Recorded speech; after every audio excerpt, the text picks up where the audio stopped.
Bonjour à tous et bienvenue pour ce second live Comment bien vivre la sélection en psycho. J'espère que vous allez bien. Alors, je vous mets le petit lien de la professionnelle qui sera en live avec nous. Lucille Chargé, je vous la laisse là. Bienvenue, je vois que Lucille est ici, donc je vous rappelle que vous êtes en live sur psychologue.net. Je suis Charlotte Ferrari, la community manager de psychologue.net. Et comme toujours, je donne la parole aux thérapeutes, aux psychologues de notre site. Donc aujourd'hui, on va parler ensemble de comment bien vivre la sélection en psycho. J'espère que ce sujet va vous intéresser. Comme toujours, vous savez, ce live, il sera rediffusé sur IGTV et en live et en podcast sur Spotify. Donc n'hésitez pas pour ceux qui vont louper la moitié du live ou qui n'ont pas le temps finalement de le voir. Donc n'hésitez pas, il sera rediffusé. On va se connecter directement avec Lucie, nous en dire plus sur justement comment bien vivre la sélection en psycho. On se connecte avec Lucille. Hop, bonjour et Lucille. voilà. Bonjour Charlotte. Merci d'avoir accepté de faire ce live avec nous, Lucille. Tu es toute heureuse, ça se voit toute joyeuse, donc tant mieux. Ouais. Ouais, je suis vraiment ravie d'être là avec toi. Ouais, parce que je pense que c'est vraiment une question importante. Donc voilà, contente. Et c'est bien justement que tu en parles parce qu'on ne voit jamais ce côté-là de la psychologie, donc c'est intéressant. Merci d'avoir accepté du coup de faire ce live et de traiter ce sujet. Donc comment bien vivre la sélection en psycho. Et avant Lucille, donc de parler de ce thème, je vais te demander de te présenter s'il te plaît aux utilisateurs et utilisatrices. Oui, tout à fait. Alors, donc, je m'appelle Lucille Chargé, je suis psychologue clinicienne depuis 1 an maintenant. Et à côté, j'ai aussi une activité de coach que j'ai appelée coach en épanouissement universitaire. Parce que, en fait, comme on le sait, voilà, les études, c'est pas toujours facile à l'université. On est quand même beaucoup seul. Et l'idée, c'est qu'en fait, moi, je me concentre principalement sur les étudiants en psychologie. Il y en a beaucoup. Le Covid est passé par là. Ça a été très difficile. On a tous vu ce qui a pu se passer. Et voilà. Et l'idée, en fait, c'est que j'apporte aussi ce soutien-là à côté, du coup, de mon métier de clinicienne. D'accord, super, merci et bravo à toi Lucie, c'est vrai, c'est tout à ton honneur Lucie. Alors justement, comment bien vivre la sélection en psycho? C'est quoi justement la sélection en psycho et à quoi ça sert? Oui, alors la sélection en psycho, on peut dire c'est un léger équivalent avec le concours de médecine, sauf qu'en fait c'est en psychologie. Donc pour être psychologue, il faut 5 ans d'études, 3 ans de licence, 2 ans de master. Et entre la dernière année de licence et le master 1, il y a une sorte de limite à ce moment-là et c'est ce qu'on appelle la sélection. Et D'accord, en gros, la sélection, ça va être l'idée de constituer, de choisir des masters. Donc, faut savoir qu'en France, actuellement, il y a 209 masters en France métropolitaine de psychologie pour avoir le titre de psychologue. Et en gros, il suffit donc de faire un dossier écrit et ensuite un entretien oral pour certaines facs. d'accord, Voilà, en gros, ce que c'est. d'accord. Merci Lucille. Alors justement, en quoi les notes sont importantes pour la sélection? Et ainsi, donc justement, comment je peux valoriser mon dossier de sélection malgré des notes moyennes? C'est ça. Alors, en fait, les notes sont plus ou moins importantes. C'est-à-dire qu'il y a certaines facs qui vont dire explicitement sur leur site web, nous, on veut telle moyenne pour aller dans notre master. Donc, dans ce cas-là, on se prête au jeu. Si ce n'est pas dit, ça veut dire qu'il y a d'autres pièces, en fait, qui sont valorisées. Et dans ce cas-là, donc, il faut bien constituer toutes ces pièces-là. Voilà, tout ce qui est CV, lettre de motivation, voilà, il y a encore d'autres pièces qui sont demandées à l'intérieur, mais faire des expériences aussi autour, c'est important. Quand on est étudiant, ce n'est pas juste les études qui sont valorisées, c'est aussi tout ce qu'on peut faire à côté, tout ce qu'on peut amener en bagage en plus. Est-ce que tu peux donner des exemples justement de bagages qui peuvent être intéressants à avoir? Ouais, complètement. Alors tout ce qui va être bénévolat, tout ce qui va être service civique, ça c'est ultra engageant, ça permet vraiment d'être immergé en fait dans le monde professionnel. Tout ce qui est stage aussi, bien sûr, que ce soit à l'intérieur du cursus ou à côté. Mais vraiment, enfin, allez-y à fond sur le bénévolat, ça tout le monde peut le faire. Donc allez-y là-dessus. D'accord, top. Merci Lucille pour ces conseils. Alors justement, quelles sont aussi les pièces et étapes d'un dossier de sélection réussi sereinement? Ouais. Alors là-dessus, ce qui va être important, ça va être de bien travailler son CV parce que c'est la première chose en fait qui est regardée. Ensuite, ça va être la lettre de motivation. Donc là, l'idée, c'est vraiment de donner toutes ces motivations, de montrer qu'on a un projet professionnel qui est quand même bien fort, on va dire. C'est pas juste de dire j'ai envie de devenir psychologue, c'est de dire je veux devenir psychologue auprès d'enfants atteints d'autisme, etc. et d'expliquer pourquoi, par exemple. Après, une autre pièce qui est très importante, c'est le projet de mémoire. Projet de mémoire, ça va être une sorte de résumé un peu où on va expliquer qu'est-ce qu'on a envie de faire l'année prochaine comme mémoire. Et du coup, ça, pareil, il faut aussi avoir une méthodologie là-dessus importante en lien avec notre projet professionnel et avec le master. Surtout, tout doit être en lien avec le master. Sur le CV, c'est pareil, on met vraiment des expériences en lien. D'accord. On a une question qui est tombée directement, Lucie, je me permets de te la poser parce qu'après je la remets. Super. Il y a une personne qui dit comment on peut faire un stage. Alors, est-ce qu'un stage, c'est important justement pour cette sélection? Ouais, c'est très très important parce qu'en fait, il faut savoir, mais on le sait plus ou moins déjà, il y a énormément de concurrence malheureusement. Pour aller en master, il y a très peu de place. Donc en soi, plus vous allez avoir des expériences professionnalisantes et mieux ça ira. Pour faire un stage, si vous êtes étudiant, eh ben vous demandez une convention de stage à la fac. Si vous n'êtes pas étudiant, ça peut être auprès de la mission locale quand vous avez moins de 26 ans. Ça peut être aussi encore une fois sous forme de bénévolat. Mais vous demandez bien une feuille à la fin, une attestation qui prouve que vous avez fait ça, tout simplement. D'accord, super. Merci pour tes conseils, Lucille. Est-ce que justement les étudiants, ils n'ont pas du mal à trouver des stages? Est-ce que c'est quelque chose de Si, complexe? Ouais. ouais, énormément. En fait, ce qui est difficile, c'est que, en gros, quand on est en L3, les professionnels vont dire non, vous avez pas assez de bagages pour venir chez nous. Et quand ils sont en M2, ah non, désolé, il n'y a plus vraiment de place. Et en fait, on est toujours comme ça, un peu les fesses entre deux chaises. Mais moi, ce que je conseillerais, c'est d'aller directement appeler la structure, d'aller sur place, de tenter de rencontrer les cliniciens par LinkedIn, voilà, de manière tout à fait respectueuse, mais en montrant qu'on est motivé, en ciblant bien les gens avec qui on a envie de faire des stages, et surtout garder espoir. C'est là, il faut de la persévérance là dans ces cas-là. D'accord. Alors justement, comme on vient de voir, ce parcours, il peut être parfois compliqué. Alors, quelles sont tes astuces à toi pour prendre soin de soi pendant le processus de la sélection? Ouais, ça me tient vraiment à cœur, hein. C'est vraiment pour ça que là, j'ai lancé ce compte Instagram. Ça va être déjà l'organisation, je dirais. C'est-à-dire, on postule pas dans 40 masters. Moi, ça, c'est un truc que je n'arrête pas de dire. Maximum 5. Il faut aussi se faire confiance. Notre énergie, elle est limitée. Donc, mettons-la dans ce qu'on veut vraiment. Donc, on s'organise, on travaille certaines heures par semaine, on a un planning, on essaie un petit peu de suivre ça sans être trop rigide. Après, ce qui va être ultra important, et c'est vraiment ce que je défends beaucoup, ok, c'est peut-être une compétition, mais en réalité, on a besoin de psychologues, en fait, dans ce monde. Donc, il y a de la place pour tout le monde. Donc, ce qui est important aussi, c'est de coopérer les uns avec les autres, de pouvoir s'entraider, que ce soit dans le cercle étudiant psy, mais aussi en dehors. Parlez-en à vos proches aussi, que vous êtes en train de passer une sélection et que c'est pas facile. L'autre point, je dirais, ça va être d'accepter que c'est des montagnes russes. Pour moi, c'est une sorte un peu de rituel de passage de vie. C'est-à-dire, on passe d'un petit oiseau qui apprend des choses à, ok, là, je me lance vraiment dans le master et dans 2 ans, je suis clinicien ou clinicienne. Ouais. Et je trouve que c'est important aussi de prendre en compte que oui, en fait, c'est stressant, mais on peut quand même bien le vivre en étant entouré au maximum. Vraiment. D'accord. Et le plan B, ça c'est le dernier point sur lequel j'insisterai, c'est OK en fait de ne pas réussir tout de suite la sélection, mais pensez à un plan B. Service civique, DU, autre formation si vous avez envie, voyager, c'est important aussi de vivre. Et revenez ensuite sur la sélection quand vous vous sentez prêt et peut-être plus mature aussi au niveau du projet. D'accord. Hmm. Alors justement, Lucille, qu'est-ce qui se passe si on n'est pas pris pour cette sélection, justement, cette première année? Il faut attendre encore une année plus tard ou il y a combien de laps de temps?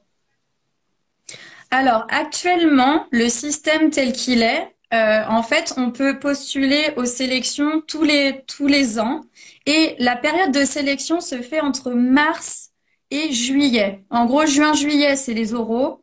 Mars jusqu'à juin, ça va être plutôt les dossiers écrits. Et c'est à ce moment-là, en fait. C'est sur un site qui s'appelle e-candidat. Toutes les facs ont des plateformes e-candidat et en fait, les étudiants postulent dessus, déposent leurs pièces et attendent les réponses. D'accord. C'est ça, en gros. Ouais. D'accord. Et donc tu disais que finalement, si on réussissait pas la sélection, il fallait pas perdre espoir, on pouvait retenter la fois d'après. Et qu'est-ce que tu recommandes de faire finalement pendant ce laps de temps? Tu nous as dit voyager. Est-ce que finalement on peut pas, est-ce qu'il y a d'autres moyens de mettre ça aussi de faire des choses qui pourraient servir encore plus à cette sélection? Ouais, complètement. Alors ça, pour le coup, moi, j'invite vraiment les personnes qui ont très peur de la sélection, ben, d'aller sur mon compte, en fait, et de regarder les lives que je propose avec des cliniciens, avec des étudiants en master. Et en fait, la moitié des personnes que j'interviewe ont déjà, en fait, pas eu la sélection et on devient quand même clinicien. Donc déjà, ça, c'est important de faire ce deuil-là et d'avancer.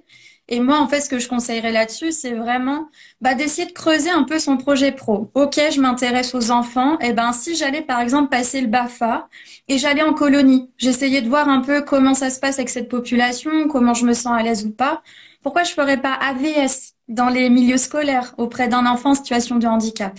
C'est d'aller au plus près, en fait, de la population et des problématiques avec lesquelles on souhaite travailler. D'accord. Et tout en étant très large, le bénévolat est vraiment privilégié aussi. Vraiment. D'accord. On a justement un témoignage qui nous dit: Bonjour, je sais que lorsque j'étais étudiante, j'avais peur de partir et de voyager, comme tu dis, car je ne savais pas si ça rapporterait finalement vraiment à mon dossier. Et ben là-dessus, ce que je peux te répondre, c'est qu'en fait, tout va dépendre de comment tu vas présenter tes expériences. Au contraire, le voyage, ça veut dire quoi? Ça veut dire ouverture d'esprit, interculturalité, adaptation à l'autre. Enfin voilà. En fait, tu peux vraiment valoriser cette expérience. En fait, on peut tout valoriser, mais il faut montrer le versant qui est intéressant pour le jury au moment du master. D'accord. Tu nous parlais aussi finalement, Lucie, je rebondis sur cette erreur que font les étudiants de postuler à un grand nombre de facs. J'imagine qu'on peut dire fac.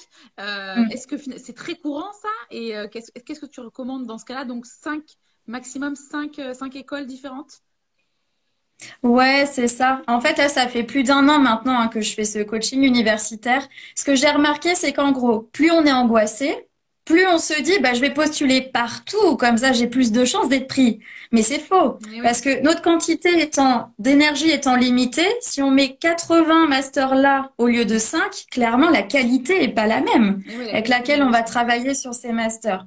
Donc déjà, travaillons sur notre confiance en soi, sur ce qu'on aime vraiment.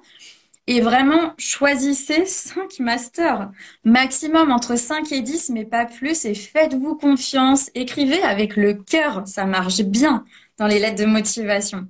D'accord. Et tu nous as aussi spécifié qu'il y avait près de 208 écoles finalement qui faisaient, donc j'imagine avec des spécialités différentes, donc ça laisse quand même un Ouais. large choix pour les étudiants.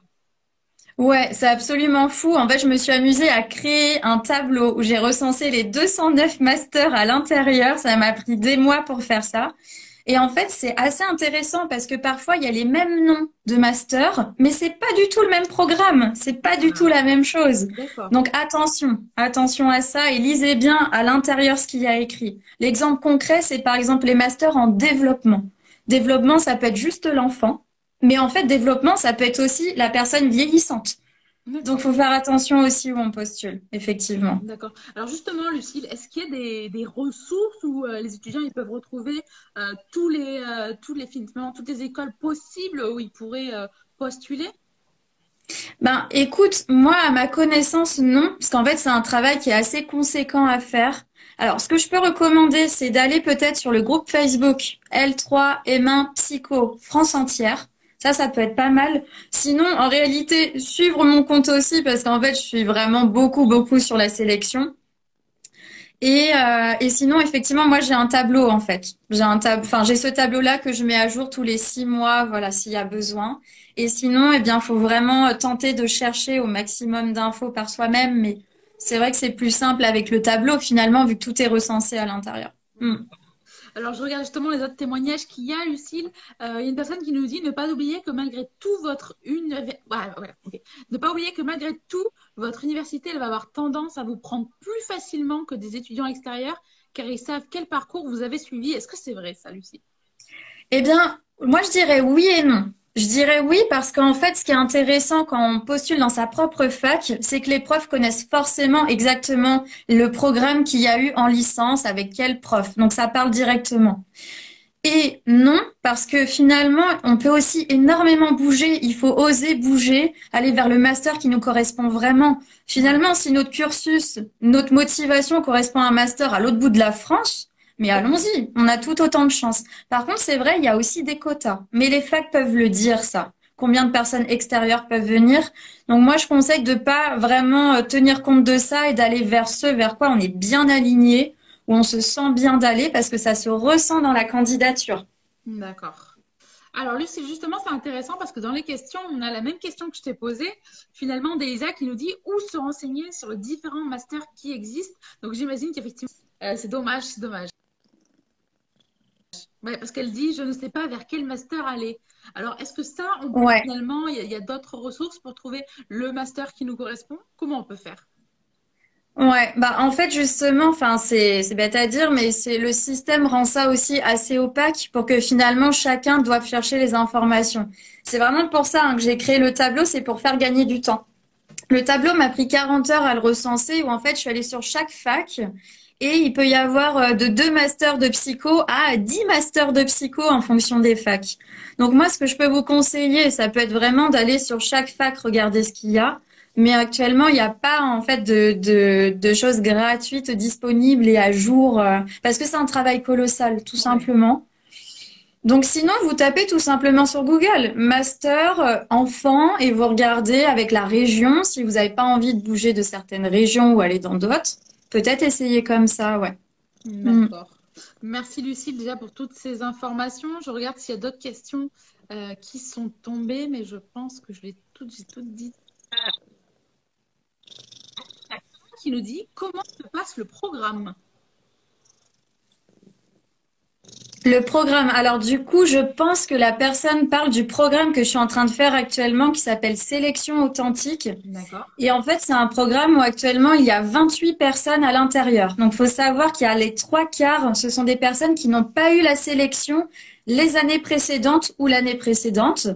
Et en fait, ce programme, on peut l'intégrer. Il y a du coaching de groupe où en fait, il y a de la méthodologie, comment écrire une lettre de motivation, un CV, tout ça lié à la sélection. Bien Il y sûr. a ce que j'affectionne particulièrement, c'est des cercles de parole où en fait, chaque personne va pouvoir parler de son ressenti, de son stress. Et en fait, on fait descendre tout ça ensemble.